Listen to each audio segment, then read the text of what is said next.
കുസ്കുസ് എങ്ങനെയാണെന്ന് നമുക്ക് കറക്റ്റായിട്ടൊന്ന് പാചകം ചെയ്യുന്നത് നോക്കിയാലോ. അപ്പോൾ ഇത് നിങ്ങൾക്ക് മില്ലറ്റ്സൊക്കെ കഴിക്കുന്നവർക്ക്, പ്രത്യേകിച്ച് ഷുഗറും കൊളസ്ട്രോളൊക്കെ ഉള്ളവർക്ക് അരിയും ഗോതമ്പൊക്കെ ഒഴിവാക്കുമ്പോൾ ധൈര്യമായിട്ട് കഴിക്കാൻ പറ്റുന്ന ഒരു ഫുഡാണ് കേട്ടോ ഈ ഒരു കുസ്കുസ് എന്ന് പറയുന്നത്. നമുക്ക് എല്ലാ സൂപ്പർ മാർക്കറ്റിലും വാങ്ങിക്കാൻ കിട്ടും. അപ്പോൾ ഞാനിതാ 1 കപ്പ് എടുത്തിട്ടുണ്ട് ഇവിടെ. ഇത് ഏകദേശം ഒരു റവ പോലെയാണ് ഉണ്ടാവുക കേട്ടോ. അപ്പോൾ ഈ 1 കപ്പ് നമുക്ക് അളവ് മതി, ഒരു 4 പേർക്കുള്ള അളവ് കേട്ടോ.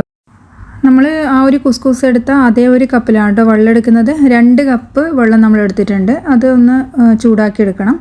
അതുപോലെ തന്നെ അതിലേക്ക് ആവശ്യത്തിനുള്ള ഉപ്പ് ചേർത്ത് കൊടുക്കാം. അതിനുശേഷം ഇത് നല്ലപോലെ ഒന്ന് തിളക്കാൻ വേണ്ടിയിട്ടൊന്ന് വെയിറ്റ് ചെയ്യണം. പിന്നെ ഞാൻ കുറച്ച് സൺഫ്ലവർ ഓയിലും ചേർക്കുന്നുണ്ട്. ഇതെല്ലാം കൂടി വെന്ത് കിട്ടുമ്പോൾ ഒട്ടിപ്പിടിക്കാതിരിക്കാൻ വേണ്ടിയിട്ടാണ്. എല്ലാം നല്ലപോലെ ഒന്ന് മിക്സ് ചെയ്തതിന് ശേഷം ഇതാ നല്ലപോലെ വന്ന സമയത്ത് നമ്മൾ ഫ്ലെയിം ഒന്ന് കുറച്ച് വെച്ചിട്ട് ആ ഒരു കുസ്കുസ് ഇതിലേക്ക് ചേർത്ത് കൊടുക്കാം. എന്നിട്ട് നല്ലപോലെ ഒന്ന് മിക്സ് ചെയ്യാം. അതിനുശേഷം നമ്മൾ ഫ്ലെയിം ഓഫ് ചെയ്തിട്ട് ഒന്ന് മൂടി വെക്കുക. ഏകദേശം ഒരു 2-3 മിനിറ്റ് കൊണ്ട് തന്നെ ഇത് റെഡിയാകും. ഞാൻ ഏകദേശം ഒരു 5-6 മിനിറ്റ് കഴിഞ്ഞിട്ടാട്ടോ ഇത് തുറക്കുന്നത്.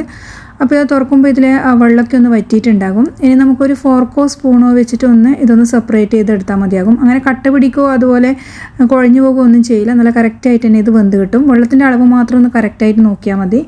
1 കപ്പ് കുസ്കുസ് എടുക്കുന്നുണ്ടെങ്കിൽ നിങ്ങൾ 2 കപ്പ് വെള്ളം എടുത്താൽ മതി. അതുപോലെ ഇത് പുട്ടൊക്കെ ഉണ്ടാക്കാം. ഇത് വെച്ചിട്ട് പുട്ടിന് ഉപയോഗിക്കുന്ന ഏത് കറി വെച്ചിട്ട് ഇത് യൂസ് ചെയ്യാം. അതുപോലെ ചോറിന് പകരം ഇത് യൂസ് ചെയ്യാം.